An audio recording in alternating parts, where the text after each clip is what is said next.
Oil prices pulled back sharply, but despite the Dow hitting a 3-month high, more and more analysts are cautioning that a recession could be just around the corner. Joining us now to debate the issue, recession or not, we're going to be joined by Art Laffer. He's Chief Investment Officer of Laffer Investments and former economic advisor to President Reagan.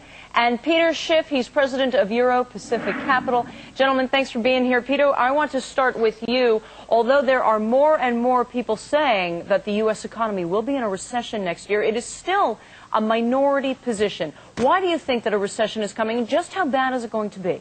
I think it's going to be pretty bad, and whether it starts in 07 or 8, I think is immaterial. And I also think it's going to last not just for quarters, but for years.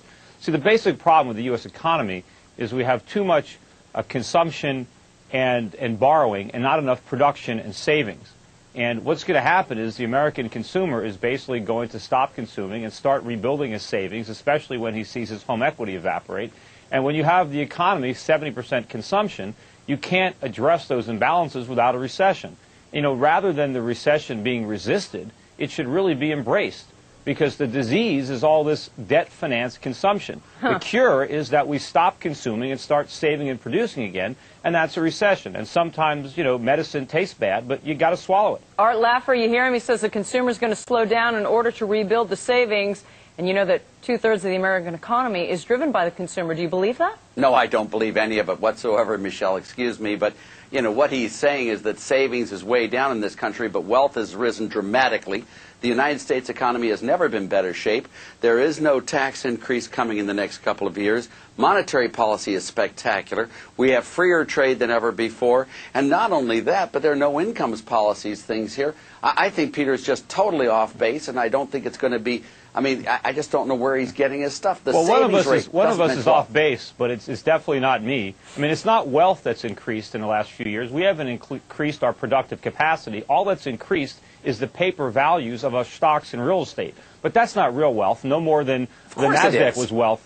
When you see the stock market come down and the real estate bubble burst, all that phony wealth is going to evaporate. And all that's going to be left is all the debt that we accumulated to foreigners. Peter, I'm going to take a bet with you on this one. I'll bet you a penny on this one that if you'll sign a letter saying that if you're wrong, you'll sign a letter that you were wrong to me in this, but you're just way off base. There is nothing out there that tells us we're going to have a nice slowdown, but it's not going to be a crash. Let me ask you this. A lot of folks out there point to the housing market and they say that a huge percentage of jobs created, some argue as much as 30% of the job creation over the last few years has been because of the housing boom, whether it's construction, whether it's mortgage brokers, real estate brokers, etc. And if that all goes away, what happens to those jobs? There will be lots of things to fill it back up again, Michelle. Such as? You know, the neat thing about this economy is we have a lot of flexibility in what we produce and what we have in the wealth. And housing has filled a huge gap coming here, and other things will fill in that gap. It's really not a housing economy. This is an economy that's driven by good economic policies, by good monetary policy, by good trade policy, and it's working beautifully. And unless you change those, it just won't happen. I suppose it's good if you're an investor in gold or oil or other foreign assets, but it's certainly not good from the point of view of the United States. And you know, from the real estate, it's not just the wealth effect or the jobs that directly come from real estate, but because we've had such artificially low interest rates, which are quickly going to become a thing of the past. I don't know about that. Hold on, Peter. The 10-year yield is still...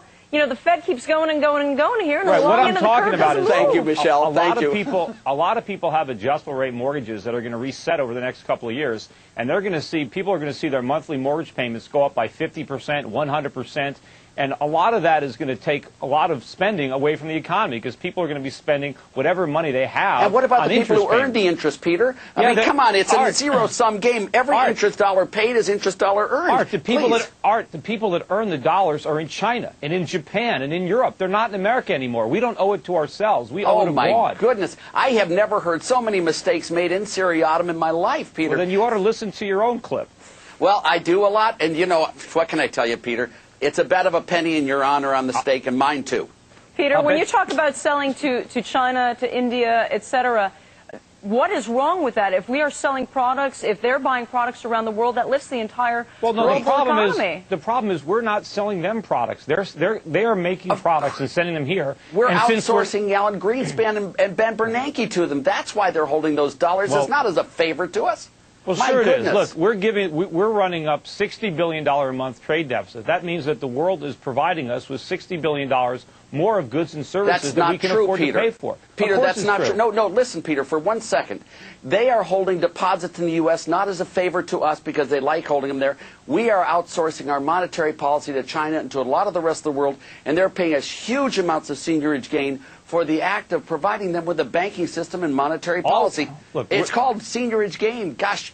All we're providing them with is inflation, and they're accumulating assets while we're accumulating liabilities. We've got to service this debt. We've got to pay interest on this. We're not borrowing to produce. We ran trade deficits from 1640 until 1870, 230 years of trade deficits, and we built our country on foreign capital. You're missing the most important aspect. Back then, we borrowed to build factories, to build infrastructure. We were borrowing to produce. Now we're borrowing to remodel our kitchens, to buy big screen TVs, to take vacations. Peter, in all these years that we've been running these trade deficits, the wealth of the average American household has been going up. No, it hasn't. By what metric are you using?